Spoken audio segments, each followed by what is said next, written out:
Hello students, welcome to online classes of Advanced Senior Secondary School मुंडाल class 9th health and physical education में आपका स्वागत है। और आज हम फर्स्ट चैप्टर में करेंगे प्रभावित करने वाले कारक किसको, स्वास्थ्य शिक्षा को। वे कौन से कारक हैं जो स्वास्थ्य शिक्षा को प्रभावित करते हैं, उनके बारे में आज हम जानेंगे। कि जैसे कि बाह्य और कुछ आंतरिक कारण हैं जो हमारे स्वास्थ्य को प्रभावित करते हैं, अर्थात उसको अच्छा या बुरा बनाने में हमें किसी भी तरह प्रभावित कह सकते हैं हम। तो ये सब कारक कौन कौन से हैं, आओ इनका पता लगाएं। तो सबसे पहले है हमारे शरीर की जो एक्टिविटी है वह स्वास्थ्य को बहुत प्रभावित करती है।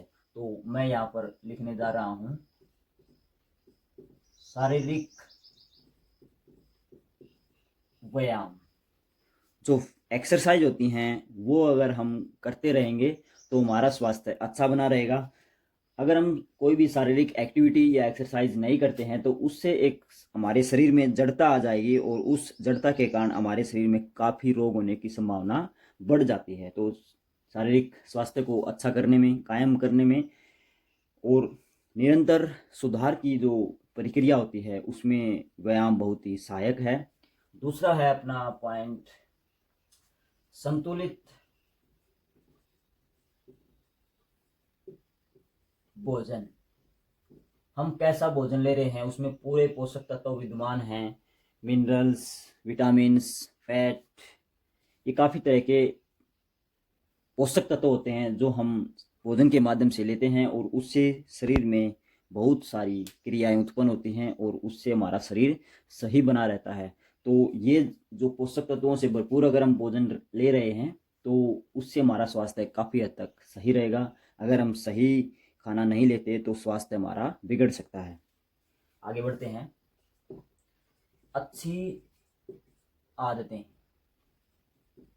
जो हमारी दिनचर्या है वो अगर सही होगी तो हमारा स्वास्थ्य भी सही रहेगा। हमारे उठने की, हमारे खाने की, सोने की और काम करने की, तो ये काफ़ी सारी आदतें होती हैं जो हम रोज़ अपनी दिनचर्या में शामिल करते हैं। तो अच्छी आदतें हमारे स्वास्थ्य को अच्छा बनाने में मदद करती हैं और बुरी आदतें हैं वो स्वास्थ्य को बुरा प्रभाव डालती हैं। तो अच्छी अच्छी आदतें अपनानी चाहिए अगर हम स्वास्थ्य को, अपने शरीर को सही रखना चाहते हैं। तो नंबर 4 है उचित निद्रा व आराम। तो दिन भर जो हम काम करते हैं, चाहे वो शारीरिक हो चाहे वो मानसिक हो, उस दौरान हमें उचित निद्रा व आराम अवश्य करना चाहिए। तो एक स्वस्थ व्यक्ति को बताया गया है कि कम से कम 8 घंटे नींद अवश्य लेनी चाहिए। तो पूरे 24 घंटे में हमें 8 घंटे नींद अवश्य लेनी चाहिए। उससे हमारा शरीर जो दिन भर की थकान होती है या कोई परेशानी होती है, मानसिक हो चाहे शारीरिक हो, उससे एक आराम का अनुभव करने लगता है और वो रिलैक्स मोड में आ जाता है। फिर से काम करने की जो उसकी प्रवृत्ति होती है वह फिर से जागृत हो जाती है एक अच्छा आराम करने के बाद। तो नेक्स्ट है हमारा पॉइंट व्यक्तिगत स्वच्छता। हमें शारीरिक अपने व्यक्तिगत स्तर तक एक स्वच्छता का पालन करना चाहिए। अच्छे कपड़े पहनने चाहिए, अच्छे शरीर को गंदगी से दूर रखना चाहिए, अच्छे से बालों की सफाई, कानों की, आँखों की, हाथों की, पैरों की।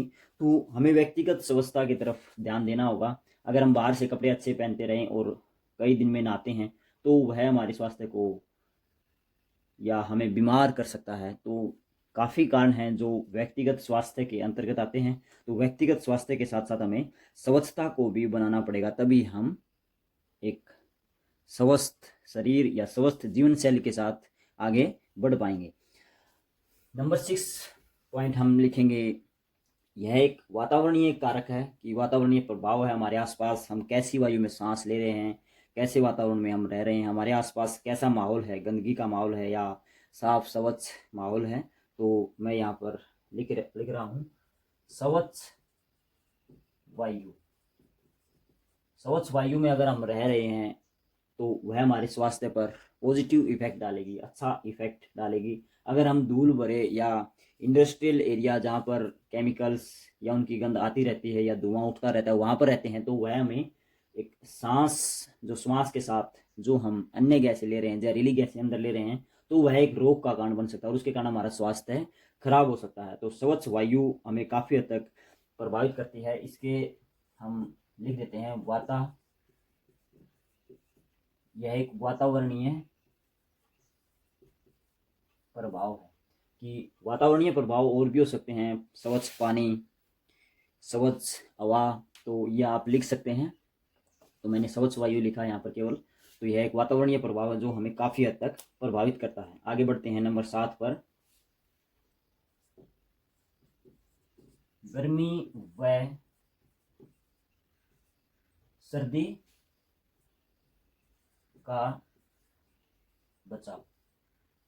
तो यह हमारे पर निर्भर करता है कि हम गर्मियों में कैसे अपना बचाव करते हैं, सर्दियों में कैसे बचाव करते हैं, गर्मियों और सर्दियों में कैसे कपड़े पहनते हैं।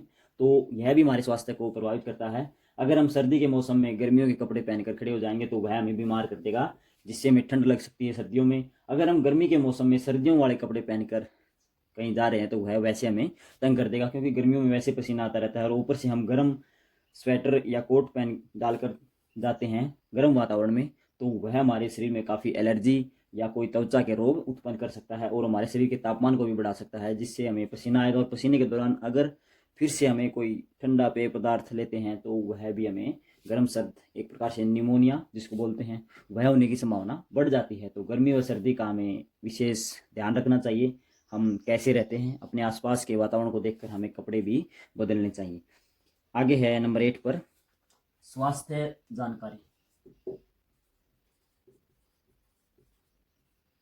स्वास्थ्य जानकारी। तो मनुष्य को अगर स्वास्थ्य के बारे में कुछ जानकारियां हैं, स्वास्थ्य की अच्छी अच्छी आदतें और काफ़ी हद तक जो बीमारियां होती हैं उनका अगर पता है, उनके कारण पता है वो कैसे फैलती हैं, तो उनसे हम अपना बचाव करने में सक्षम हो जाते हैं। क्योंकि वो काम हम नहीं करेंगे जो काम करने से उन बीमारियों का प्रसार या फैलाव होता है। तो स्वास्थ्य की जानकारी भी हमें बहुत ही लाभकारी होती है कई मायनों में देखें तो स्वास्थ्य जानकारी भी हमें नॉर्मल एक बेसिक स्तर पर लेनी चाहिए, जिससे हम आने वाली जो बीमारियां होती हैं या उनकी संभावना बढ़ जाती है तो उससे हम बच सकते हैं। आगे बढ़ते हैं नंबर 9 प्रतिरक्षा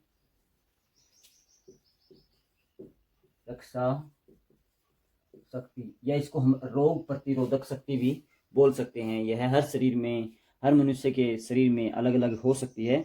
इसको इंग्लिश में इम्यून सिस्टम भी बोलते हैं। तो प्रतिरक्षा शक्ति यह भी रोगों के फैलाव उनके शरीर में कितने लंबे समय तक वो रहता है उसके प्रति भी जिम्मेवार होती है। तो प्रतिरक्षा शक्ति अगर हमारी मजबूत होगी तो हम रोग से लड़ने में सक्षम होंगे या उससे हमारा बचाव भी हो सकता है। अगर प्रतिरक्षा शक्ति कमज़ोर हो गई तो रोग का प्रसार या फैलाव उसका बढ़ जाएगा।